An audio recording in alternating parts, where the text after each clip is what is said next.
तर 50 वर्षापूर्वीचा काळ म्हणजे दारासमोर मूठ होती. खऱ्या अर्थानं मोठीला नाडा होता. हळूहळू चांबड्याची मूठ आली. चांबड्याच्या मोठीनंतर पत्र्याची मूठ आली. पत्र्याची मूठ गेली कारण तिला बोरवेलचा पर्याय निर्माण झाला. काळानुसार अनेक गोष्टी बदलत गेल्या. जुन्या काळात जर पाहिलं तर पोस्टमन काका सायकलवर येत होते. सायकल खऱ्या अर्थानं उतरल्यानंतर घराच्या बाहेर एक तार लावलेली असायची. त्या तारेला मात्र पत्र ठेवून निघून जायचे. अहो खऱ्या अर्थानं 80च्या दशकापर्यंत जर आम्ही पाहिलं तर खऱ्या अर्थानं घरामध्ये जातं होतं. जात्याची उभी होती. काळाच्या परत्व जर आम्ही पाहिलं तर घरात चिनी मातीचा गंध होता. त्या गंधामध्ये घरामध्ये जर गेलं तर अनेक फोटो लावलेले असायचे. त्यात आमच्या कुळपरंपरेचे फोटो होते जे आम्हाला घराची कुळपरंपरा दाखवायचं. पण दिवसागणित सगळ्या गोष्टी बदलत गेल्या. अहो खऱ्या अर्थानं पत्राची जागा दूरध्वनीनं घेतली. कालांतरानं सेलफोन आले. काळ बदलत गेला आणि बदलत्या काळानुसार प्रत्येक गोष्ट मात्र बदलत गेली. पण या बदलांमध्ये गेल्या 6 ते 7 8-10 वर्षापासून एक गोष्ट मात्र हळूहळू वेगानं बदलत चालली आहे, जिला कोणताही पर्याय नाही, पण ती इतक्या वेगानं बदलतीये. म्हणून आज आम्ही अधोगतीकडे जातोय. आणि ती गोष्ट जर कोणती असेल तर घरामध्ये आजी आजोबांचं सन्मानाचं जे स्थान होतं ते कुठंतरी आता हल्ली बदलत चाललंय. कारण आजी आजोबा आज आम्हाला घरातली अडगळ काही कुटुंबांमध्ये वाटू लागली. कारण खऱ्या अर्थानं आम्ही लाखानं पॅकेज घ्यायला लागलो, पैशानं समृद्ध व्हायला लागलो, पण संस्कृतीनं मात्र अधोगतीला जाऊ लागलो.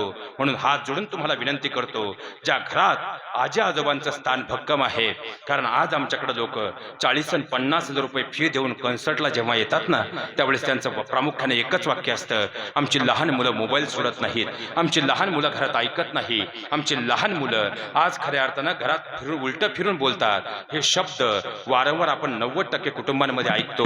याचं कारण जर कोणतं असेल तर याचं कारण म्हणजे घरातल्या आजी आजोबा मी दूर करत चाललो. ज्या घरात आजी आजोबांचे संस्कार आहे त्या घरातली मुलं फारशी मोबाईलवर दिसणार नाहीत.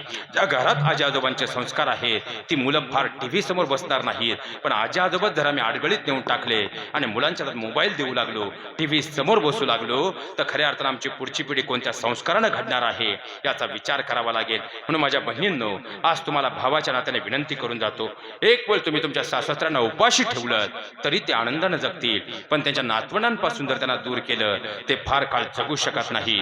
कारण नातवंडांच्या जीवनामध्ये डोळे उघडल्यानंतरचा विठ्ठल कोण असेल ती त्यांची नातवंड आहे.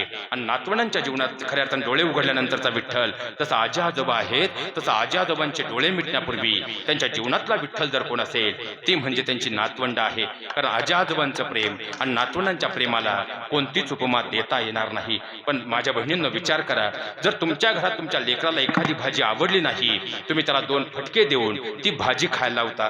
पण त्या घरात जर आजी आजोबा असतील तर आजोबा कधी त्या लेकराला मांडीवर घेतील आणि न कळत न आवडणारी भाजी कधी आजी त्या लेकराच्या तोंडात घालेल कळून सुद्धा येत नाही. पण तीच आजी आजोबा लाखाच्या खऱ्या अर्थानं पॅकेजमध्ये आणि प्रायव्हसी नावाच्या नाजूक शब्दामध्ये आम्ही जर आडगळीत टाकत असू तर खऱ्या अर्थानं आम्हाला स्वर्गाची वाट मोकळी होईल का याचा मात्र विचार करा. अहो म्हणून तर शनिवार रविवार आला ना, आज या शिक्षित कुटुंबातली छोटी छोटी लेकरं मात्र आपल्या शिकलेल्या मॉडर्न मम्मीचा हात हातात घेत आहेत आणि डोळ्यातले आसव लपवत आपल्या मम्मीला काकुळतीला येऊन विनंती करतायत, उद्या परवा सुट्टी आहे, पटकन येऊ जाऊन.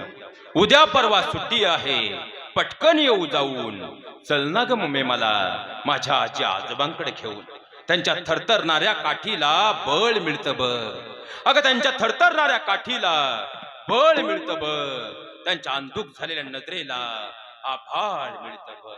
थोडा तिथं प्रकाश करू आपण 2 रात्री राहून. चल ना ग मम्मी मला माझ्या आजी आजोबांकडे घेऊन. अगं त्यांच्या खरभरीत झालेल्या हातानं निघतात म्हणती खाकर. त्यांच्या खरभरीत झालेल्या हातानं निघतात म्हणती खाकर. पण त्याच हातांनी जगवलीत ना ग आजपर्यंत कितीतरी पाखर. काही तासांसाठी आपण पाखरं व्हायला जाऊ. चल ना ग मम्मी मला माझ्या आजी आजोबांकडे घेऊन. आता खऱ्या अर्थानं 1 महिन्यावर दिवाळी आली. ते लेकरू त्या आईला काकुळतीला येऊन सांगतंय, खऱ्या अर्थानं हीच आपली दिवाळी समज, जाणं आणि येणं. हीच आपली दिवाळी समज, जाणं आणि येणं. कारण सिमेंट मध्ये रुतून बसलंय ग आता त्या गावचं बेनं. असं कोणतंच झाड नसतं जे स्वतः मुळं टाकतं खाऊन. चल ना ग मम्मी मला माझ्या आजी आजोबांकडे घेऊन. अगं फोनवरती त्यांच्या खोकलण्याचा तुला आवाज येत नाही. फोनवरती त्यांच्या खोकलण्याचा तुला आवाज येत नाही.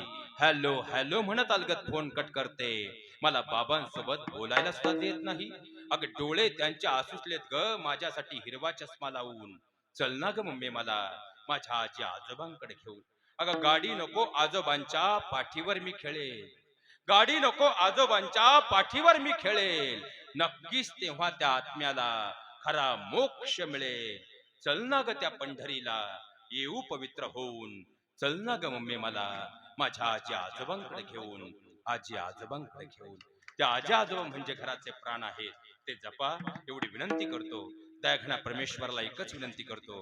हे दयाघना परमेश्वरा, वाटीभर दूध मागणाऱ्या उपमंडूला तू समुद्र भरून दूध दिलंस. वडिलांची मांडी मागण्या ध्रुवाला तू अढळ स्थान दिलं. त्याप्रमाणे आईनं तुझ्या चरणावरती अखंड अशी जागा दे.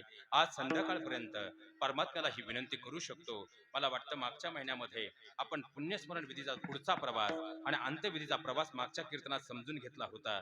आणि खऱ्या अर्थानं त्या दृष्टीने जर अनुषंगानं पाहिलं तर त्या ठिकाणी आजचा दिवस हा खऱ्या अर्थानं आजींच्या जीवनातला प्रवासाचा शेवटचा दिवस आहे. आज संध्याकाळी आजींना मोक्ष प्राप्ती झाल्यानंतर खऱ्या अर्थानं पितृलोकातला अंश त्या पुढच्या काळामध्ये सातत्यानं आपल्या ज्या ठिकाणी भेटीला येणार आहे. फक्त